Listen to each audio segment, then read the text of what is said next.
Welcome back, everyone, to Megaman X. The last video, we took down Storm Eagle and Boomer Quagger. This time, let's move on to... Spark Mandrill. Sorry, had a brain fart there for a moment. Now, in the last video, I was kind of talking about certain aspects of the remake, Megaman Maverick Hunter X. As you can see here, there's leftover debris of Storm Eagle's airship, having broken through the power conduits of the energy plant here. Normally, there would be little electric charges every once in a while zapping through the floor. You'd have to jump to avoid them. But, as mentioned in the first video, beating one stage affects other stages. And so, having already beaten Storm Eagle, that's just a little something we're not going to have to worry about.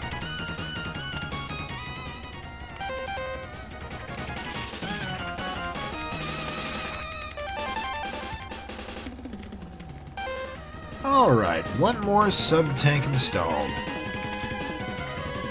Or are they even installed in the robot? Because you lose them between games.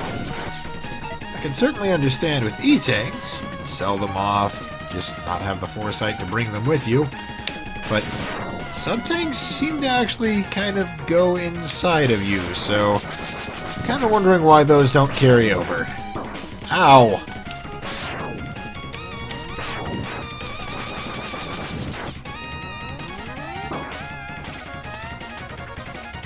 Well, that was almost very deadly.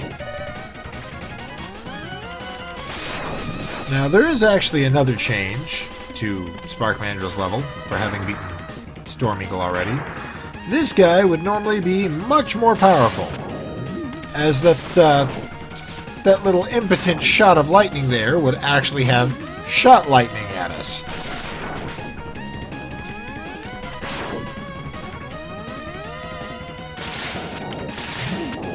But, having defeated Storm Eagle and destroyed the power plant's energy conduits, it is nothing more than a dry puff of smoke.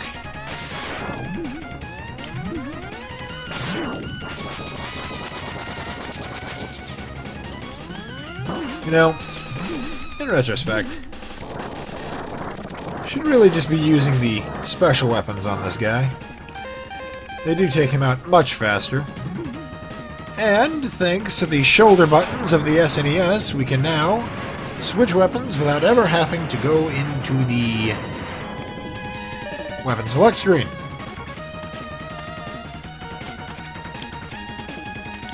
Yet another amazing quality of life upgrade that came with this game over the originals.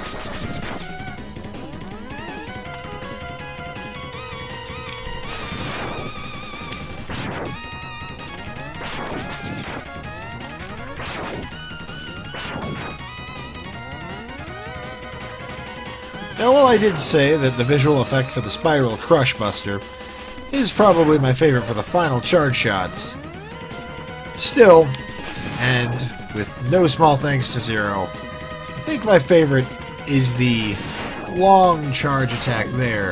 It kind of resembles the charge attack for the first game that you ever could charge. Good old Megaman 4. That's the sound that tells us we have a full sub-tank.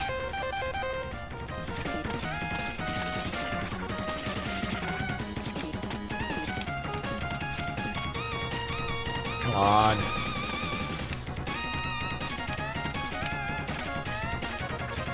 There we go. It's very interesting that even though Mega Man X is so radically enhanced in comparison to the original Mega Man, he actually seems to start off a bit weaker than he does.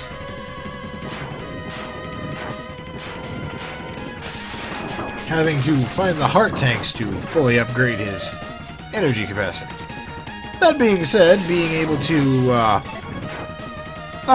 there was where I was talking about with the built-in energy balancer. being able to use sub-tanks to restore one's energy on the fly, as opposed to having to find the energy tanks, I'd have to say is probably a worthy trade-off.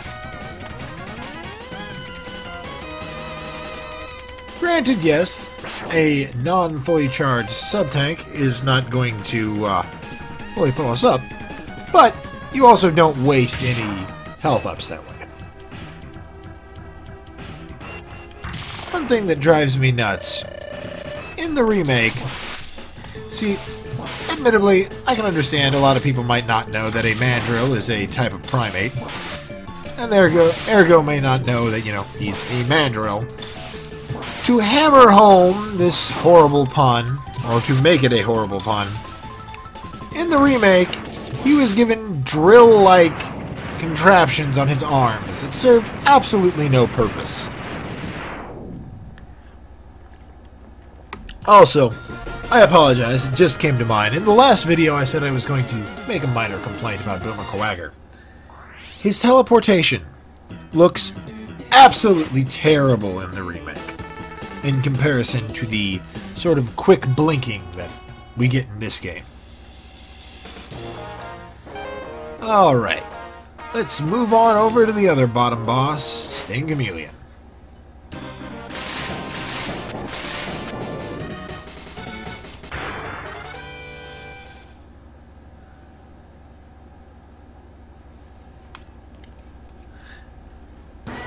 Now, I don't know if it's just because of the ability to prolong your speed increase via dash jumping. But the Mega Man X games, the levels seem to go by quicker, or at least in this Mega Man X game, the levels seem to go by quicker than the NES games.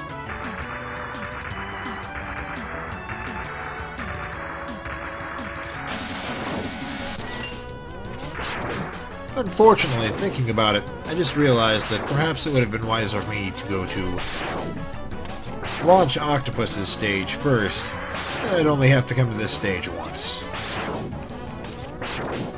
But, as they say, hindsight is 20/20, and besides, given the ability to manually exit levels once you've already beaten them, returning to a level to get a power-up you missed before really is not much skin off your nose.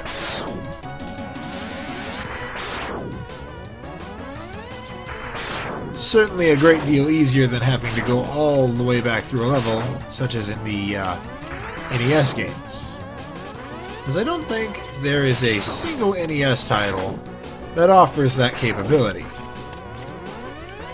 Though there are original Mega Man series games later on that do, I believe. Specifically, at the very least, Mega Man 7.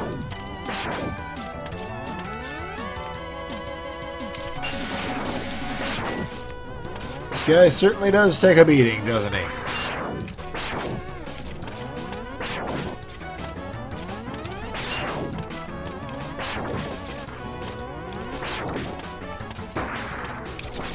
Well, damn, I figured I would have dodged that.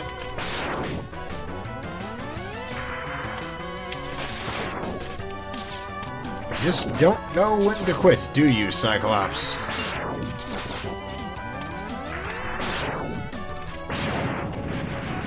Well, that looks like the end of him. And the dawn of our reward. And so, with the body part found, we now have one completely upgraded, now whitish-looking robot.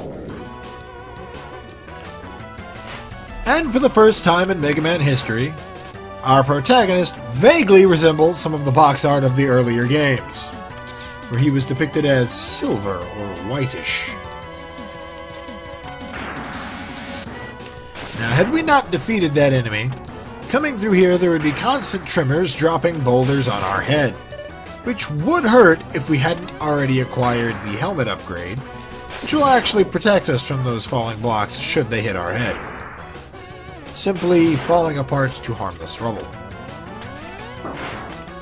Except these guys. They still hurt.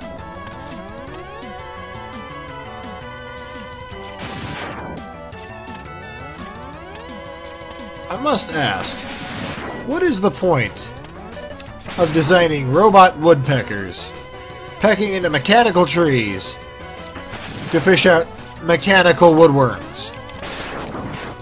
All of this had to be designed by somebody. What was the point of their function? Ah, right armor, my old friend. We finally meet again. A drastically underutilized system in the first game, and in all honesty, in the series as a whole, in my opinion. Don't get me wrong, there are certainly other right armors, and sometimes not executed so well, but I feel that the system simply didn't quite take advantage of its full potential. Also, why don't these things sink into the muck?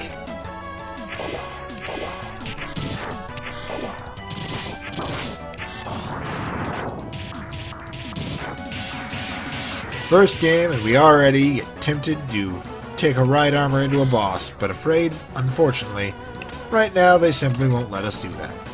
That will, however, be remedied first in Mega Man X4, and then once again in Mega Man X8.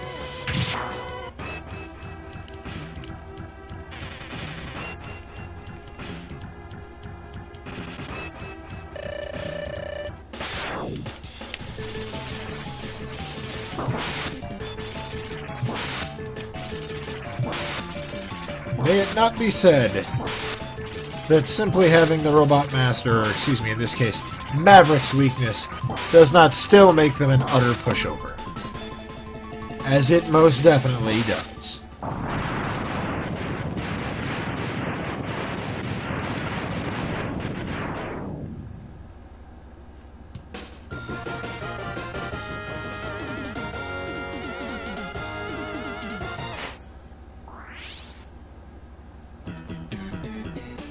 Well, that's another 2 Mavericks down, but we're not going to end the video quite just yet.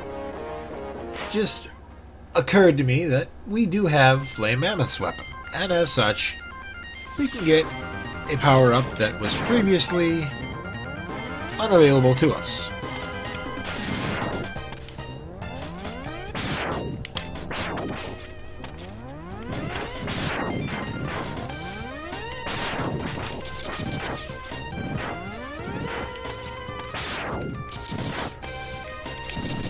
Immediately you can see just how much faster these levels go by when you could dash, as opposed to when we had to walk through this level the first time. It is an astounding difference, to say the least.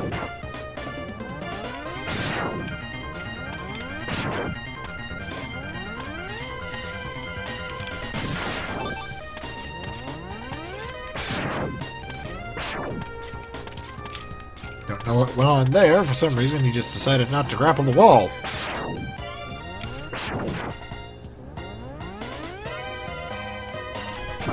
No! Okay, that was well too close for comfort.